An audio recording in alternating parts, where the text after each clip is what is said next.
सीधा।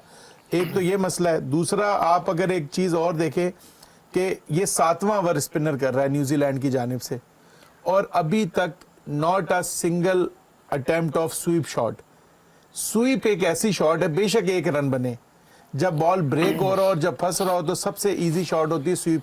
Even mid on mid off पे जो सिंगल करनी होती है उससे भी अभी सीधी स्वीप नहीं मारी, पहले रिवर्स मारी। लेकिन इस पे एक नुकता और भी, आप ही की बात को आगे बढ़ाऊं, हिल जाती है। आप ही की बात को आगे बढ़ा रहा हूं। अहमद सलीम साहब स्वीप का तो कह रहे हैं, लेकिन इसमें आम नुकता यह है कि वो गेंद थोड़ा दूर दे रहे हैं, स्वीप थोड़ा करीब के बॉल से लगता है कि वो गेंद उनका पड़ के चूंकि चढ़ रहा है तो स्वीप मारना क्या मुश्किल नहीं हो जाएगा? वही कहना चाह रहा, देखें आप स्वीप तब मारते हैं जब बॉल आपके लेग स्टंप के बाहर पिच हो या ऑफ स्टंप से बहुत बाहर पिच हो, तो ये दोनों बॉलर दोनों स्टंप्स में बॉल कर रहे हैं, स्वीप यहाँ पे मारना बहुत मुश्किल हो जाता है। लेकिन आप देखें ये बॉलर्स को क्रेडिट देंगे, बॉय 90 तुली बॉलिंग कर रहे हैं, एक बॉल नहीं कर रहे, सारे तेज नहीं कर रहे, सारे स्लो नहीं कर रहे, और मेरे ख्याल से पिच के हिसाब से। और दूसरा ये है कि आप देखें काफी अटैकिंग बॉलिंग कर रहे हैं। आप ये देखें लास्ट बॉल जो हुआ है काफी उन्होंने छोड़ के बॉल किया। मेरे ख्याल से सेंटर टू मी मेरे ख्याल से दुनिया के one of the best left arm spinner है और इनको रीड करना बहुत मुश्किल है। जी आप पॉइंट ऐड करें जो आप कहना अच्छा, मैं जो स्वीप की बात कर रहा था ना, आप देखें दुनिया के जितने भी अच्छे जो प्लेयर्स हैं जो स्पिनर्स को खेलते थे, अच्छा एक तो वो बॉल है कि आपने पाँव निकाला और बॉल उसके नीचे आ गया, आपने ऊपर से बैट। समटाइम्स थोड़ा सा दूर वाले बॉल को भी अच्छा स्वीप लग जाता है। उसका फायदा क्या होता है जब कि आप एक तो जब आउटसाइड ऑफ स्टंप पे भी उन्होंने ऑफ स्टंप से काफी बॉल किए हैं, तो सबसे पहले क्या होता है आप कवर द लाइन, स्टंप की लाइन को कवर करते हैं। और जो स्वीप शॉट में फायदा होता है, एलबीडब्ल्यू आप इक्वेशन से आउट कर देते हैं जब वो आउटसाइड ऑफ स्टंप आप चले जाते हैं और आप शॉट खेलते हैं तो सोफा खत्म हो रहा है, हिट नहीं होती। तो जब आप स्वीप खेलते हैं तो बॉलर की ना लेंथ हिलती है, जो वो एक ही जगह पे गेंद करी जा रहा है वो लेंथ हिलेगी।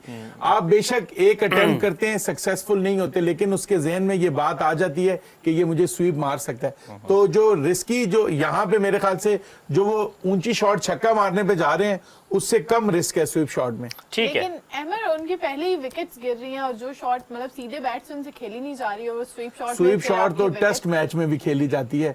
स्वीप शॉट इतनी रिस्की शॉट, और आप देखें ये सब वो स्वीट शॉट कह रहे हैं, आपको मार्जिन ही नहीं दे रहे बॉलर्स कि आप खेलें। और नहीं, स्वीप में रिस्क नहीं होता। मैं आपको बताऊं, अब ये जिस तरह ये ब्रेविस है ये भी स्वीप खेलता था, डिकॉक को तो आज मौका ही नहीं मिला। देखिए जी ये बड़ा शॉट है, कदमों का इस्तेमाल किया, क्या ये लगी है पूरी जी छक्का। अब देखिए ये बहुत इंपॉर्टेंट बात थी, मेरा ख्याल है कि यूज ऑफ द फील्ड जो मैं कह रहा था कि देखिए अब जब तक आप बैट्समैन खड़े खड़े खेलेंगे, अपने पांव इस्तेमाल नहीं करेंगे, आगे नहीं जाएंगे, पीछे लंबे नहीं जाएंगे। जैसे एक आपने देखा होगा मिड विकेट में बड़ा अच्छा छक्का मारा था इनके ब्रेविस ने।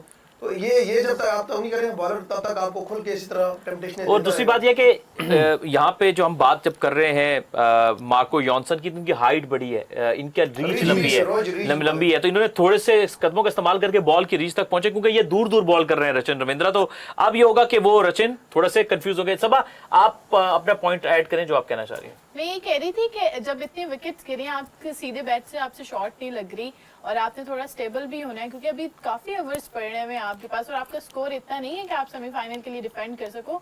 तो आपको जैसे फीट का यूज करके क्रीज से बाहर निकल के आप सिंगल डबल की ट्राई कर सकते हो, आप बाउंड्री की भी ट्राई कर सकते हो, लेकिन वो शॉट नहीं जो आपसे खेली नहीं जा रही, वो इतने टाइम से आप खेल भी नहीं रहे, तो आप उसके जाओ और आउट हो जाओ। नहीं, लेफ्ट